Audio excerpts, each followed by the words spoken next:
ആലപ്പുഴയിലെ സ്കൂൾ പഠനകാലം. പുതുതായി സ്കൂളിൽ ജോയിൻ ചെയ്ത സൂര്യകുമാരി ടീച്ചർ വന്ന പാട് പഠിപ്പിച്ച പൂർണ്ണത്രയീശ മാസ്റ്ററി.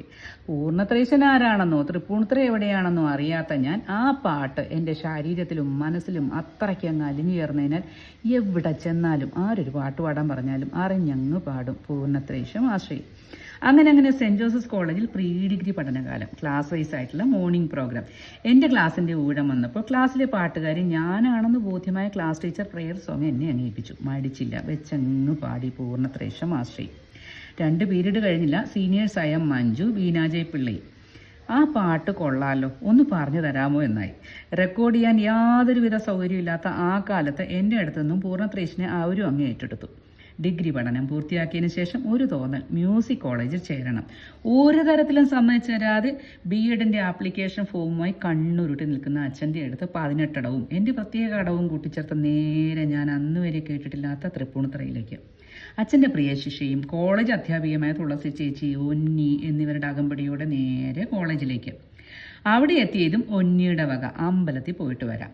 കൊച്ചുനാൾ തൊട്ടേ പൂർണ്ണത്രയീശനെ കാണാൻ അലഞ്ഞു തിരിഞ്ഞ ഞാൻ സാക്ഷാൽ കക്ഷിയുടെ മുന്നിൽ, ഞാൻ ഇന്നുവരെ കാണാത്ത, വിവരിക്കാൻ പറ്റാത്ത ആ സുന്ദര കളയവരൻ്റെ മുന്നിൽ അങ്ങനെ കുറേ നേരം കണ്ണിമയ്ക്കാതെ ഞാൻ ഇത്രയും നാളും ആശ്രയി എന്ന് പറഞ്ഞു നടന്ന ആ പൂർണ്ണത്രയീശൻ മുന്നിൽ ഒട്ടും മടിക്കാതെ ഞാൻ എൻ്റെ ആവശ്യം പറഞ്ഞു. എനിക്ക് ചുറ്റുവട്ടത്ത് തന്നെ താമസിക്കണം, കാണാൻ തോന്നുമ്പോഴൊക്കെ ഓടി വരണം, കൂടെ കൂട്ടണം.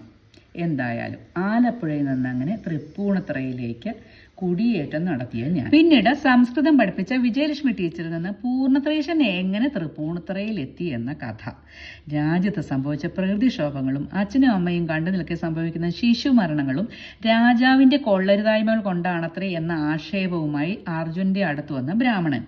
എപ്പോഴും എന്തിനും ഏതിനും കൃഷ്ണനെ ആശ്രയിക്കുന്ന അർജുന് കൃഷ്ണനോട് അഭിപ്രായം പോലും ചോദിക്കാതെ ഇനിയുണ്ടാകാൻ പോകുന്ന കുട്ടിയെ ഞാൻ രക്ഷിക്കുമെന്ന് ബ്രാഹ്മണൻ അങ്ങ് വാക്കുകൊടുത്തു. ഇനി അഥവാ പറ്റിയില്ല എങ്കിൽ സൂര്യാസ്തമയത്തിനു മുന്നേ ആത്മഹൂതി ചെയ്യുമെന്ന് മറ്റൊരു ഗംഭീര വാഗ്ദാനവും.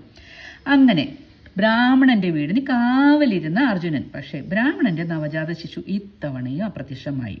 ഒടുവിൽ തീ കൂട്ടി ആത്മഹൂതിക്കൊരുങ്ങിയ അർജുനനെ തടഞ്ഞ കൃഷ്ണൻ നേരെ അർജുനെയും കൂട്ടി വൈകുണ്ഠത്തിലേക്ക്. നരനായ അർജുനനും നാരായണനായ കൃഷ്ണനും വൈകുണ്ഠത്തിലെത്തിയപ്പോൾ അർജുനൻ കണ്ട കാഴ്ച ഇങ്ങനെ. നിൽക്കുന്നു തന്നെ ആക്ഷേപിച്ച ബ്രാഹ്മണനും ബ്രാഹ്മണന് നഷ്ടമായ കുട്ടികളെല്ലാം മഹാവിഷ്ണുവിൻ്റെ തോളത്തും മടിയിലുമായി തുള്ളി ചാടി കളിക്കുന്നു. അങ്ങനെ അഹങ്കാരം കുറച്ചൊന്നടങ്ങിയ അർജുനന് മഹാവിഷ്ണു കൊടുത്ത വിഗ്രഹവുമായി അർജുനൻ നേരെ ഭൂമിയിലെത്തി.